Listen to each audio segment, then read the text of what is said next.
It's Morning Edition from NPR News. I'm Steve Inskeep. And I'm Renee Montagne. We have been tracking Pakistan's battles with an Islamist militancy that seeks to overthrow the state. In the next few minutes, we'll hear about a different sort of fight. Militants in the remote province of Balochistan want to break away from Pakistan altogether. It's a fight where both the separatists and government forces are being accused of using vicious tactics. NPR's Julie McCarthy has more. Dust-clouded roads break up the sprawling capital of Quetta, a natural fort surrounded by desert hills. Soaking figs don't stay wet long in the open-air stalls. Almonds and the delicacies of an arid ancient land are also on display. With Afghanistan to the west and Iran to the southwest, Balochistan is scarred by its own long-simmering war of mutilated corpses, bombed pipelines, and missing lawyers and academics.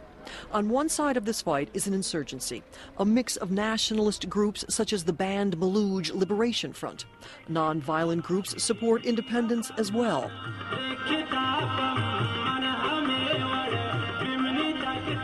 Their anthems defiantly blare from shops that line Quetta's Saryab Road, a treacherous strip that is the scene of many abductions.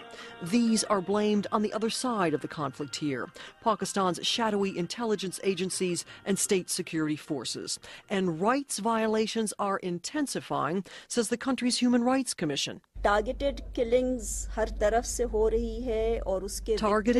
are being carried out on all sides, says the Commission's chairperson, Zora Yusuf. There are victims of sectarian killings, minority killings, killings of Baloch nationalists, and Punjabis who are targeted by the nationalists, she says, for settling in Balochistan. The families of the dead and disappeared, suspected of being Baloch nationalists, say the state's security apparatus is behind their abduction and murder. Assalamu alaikum. My name is Hani Safir Baloch. My father, Mr. Safir Baloch, was abducted on 15 August 2010. Hani Safir Baloch recalls how her ailing father checked into the hospital on a Sunday afternoon when suddenly a group of men wearing, she says, the uniform of the paramilitary Frontier Corps, or FC, pulled up in 3 vehicles and took her father and a friend of his away. They abducted my father in front of many people. There were many witnesses. They saw the people themselves that they were the forces of FC, and there were no investigations at all. In May, her father's bullet-ridden body was found dumped in a ditch near a waterway.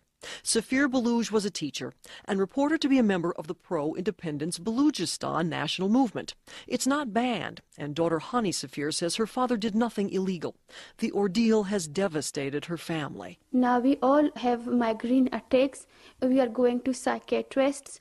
I failed my test because I couldn't read. I was so tortured. And when I see this coming on news that a body has been thrown, I become so restless.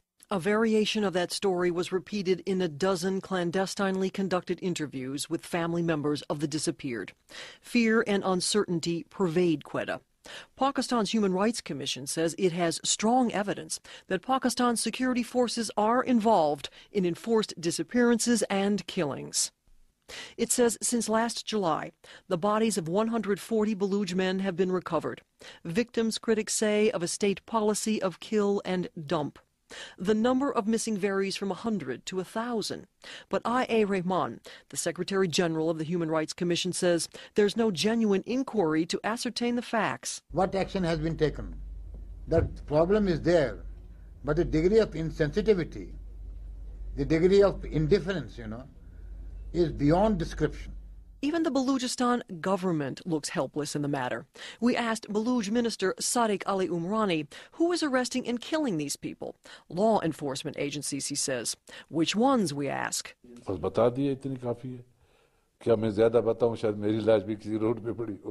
have told you enough, he says, and with a slight laugh adds, if I tell you more, my body will also be found along a roadside. A Balochistan government official said privately that those apprehended were involved in anti-state activities and that the insurgency has been driven further underground.